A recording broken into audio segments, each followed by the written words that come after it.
Perkenalkan, nama saya Michael Chandra Santosa dari kelas 11 DJA 1, nomor absen 25. Kali ini saya akan menjelaskan materi tentang komponen dasar SKSO dan konfigurasi jar lockup. Fungsi elemen sistem komunikasi serat optik. Transmisi. Fungsinya untuk menyalurkan informasi berupa suara, gambar, dan data antar titik yang terdapat pada jaringan telekomunikasi. Sistem transmisi menurut jenisnya dibagi menjadi dua. Pertama, fisik berupa kabel dan optik.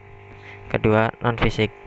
Menurut aplikasinya dibagi menjadi tiga. Pertama, jaringan akses. Kedua, junction. Ketiga, trunk. Berikut adalah gambar komposisi dasar sistem komunikasi serat optik.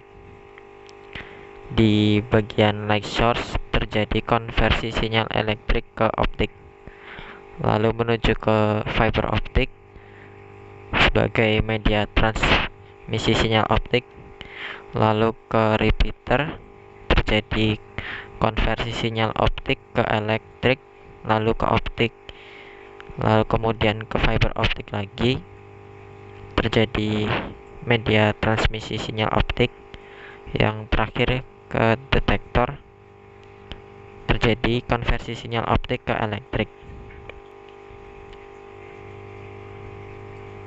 Sumber optik. Sumber optik pada sistem transmisi serat optik berfungsi sebagai pengubah besaran sinyal listrik atau elektris menjadi sinyal cahaya. Terdapat dua jenis sumber optik, yaitu LED dan diode laser. Pemilihan dari sumber cahaya yang akan digunakan tergantung pada bit rate data yang akan ditransmisikan dan pertimbangan ekonomi harga dari sumber optik. LED atau light emitting diode. LED merupakan diode semikonduktor yang memancarkan cahaya karena mekanisme emisi spontan. Terdapat dua jenis LED, yaitu surface emitting LED dan edge emitting LED. Edge emitting LED memiliki efisiensi kopling ke serat yang lebih tinggi. LED mengubah besaran arus menjadi besaran intensitas cahaya, dan karakteristik arus atau daya pancar optik memiliki fungsi yang linear. Cahaya yang dipancarkan LED bersifat tidak koheren, yang akan menyebabkan dispersi kromatik sehingga LED hanya cocok untuk transmisi data dengan bitrate rendah sampai sedang. Daya keluaran optik LED adalah min 33 dBm sampai dengan min 10 dBm. LED memiliki lebar spektral atau spectral width 30 sampai 50 nanometer. Pada panjang gelombang 850 nanometer dan 50 sampai 150 nanometer. Pada panjang gelombang 1300 nanometer. Diode laser atau light amplification by stimulated emission of radiation. Diode laser merupakan diode semikonduktor yang memancarkan cahaya karena mekanisme pancaran atau emisi terstimulasi atau stimulated emission. Cahaya yang dipancarkan oleh diode laser bersifat koheren. Diode laser memiliki lebar spektral yang lebih sempit, sampai dengan 1 nanometer jika dibandingkan dengan LED, sehingga dispersi kromatik dapat ditekan. Diode laser diterapkan untuk transmisi data dengan bitrate tinggi. Daya keluaran optik dari diode laser adalah min 12 sampai dengan plus 3 dBm. Karakteristiknya, arus kemudi daya optik diode laser tidak linear. Kinerja atau keluaran daya optik, panjang gelombang, dan umur dari diode laser sangat dipengaruhi oleh temperatur operasi. Detektor optik atau fotodetektor. Fotodetektor berfungsi mengubah variasi intensitas optik atau cahaya menjadi variasi arus listrik. Karena perangkat ini berada di ujung depan dari penerima optik, maka fotodetektor harus memiliki kinerja yang tinggi. Persyaratan kinerja yang harus dipenuhi oleh fotodiode meliputi 1. Memiliki sensitivitas tinggi. 2. Memiliki lebar bidang atau kecepatan respons atau tangkapan yang cukup untuk mengakomodasi bitrate data yang diterima. 3. Hanya memberikan noise tambahan minimum. 4. Tidak peka terhadap perubahan suhu. Pada sistem transmisi serap optik digunakan dua jenis fotodetektor, yaitu pertama diode pin positif intrinsik negatif atau FET field effect transistor. Kedua APD avalanche photodiode. Cahaya yang diterima akan diubah menjadi arus listrik pada tahanan RL. Arus tersebut diubah menjadi besaran tegangan. Perbandingan arus yang dihasilkan fotodetektor terhadap daya optikal yang diterima disebut sensitivitas optik dan dinyatakan dalam satuan A/V.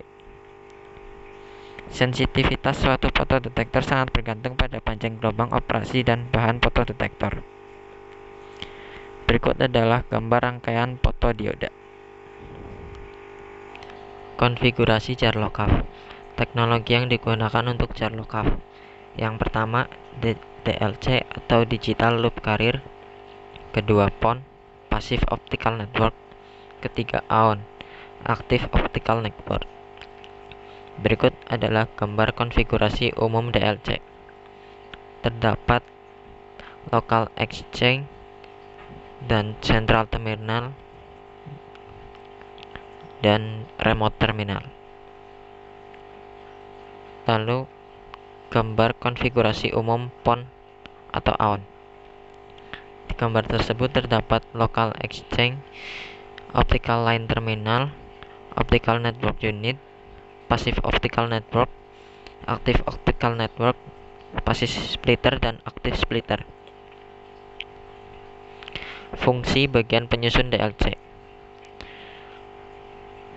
Jar lokal dengan topologi point-to-point atau single star terdiri dari dua perangkat utama. Yang pertama, central terminal di sisi sentral dan remote terminal di sisi pelanggan. Fungsi CT adalah 1. Interfacing dengan sentral lokal. 2. Multiplexer atau demultiplexer. 3. Cross connect dan controller. 4. Interfacing dengan ODN. Fungsi RT adalah 1. Interfacing dengan ODN. 2. Multiplexer atau demultiplexer. 3. Interfacing dengan pelanggan.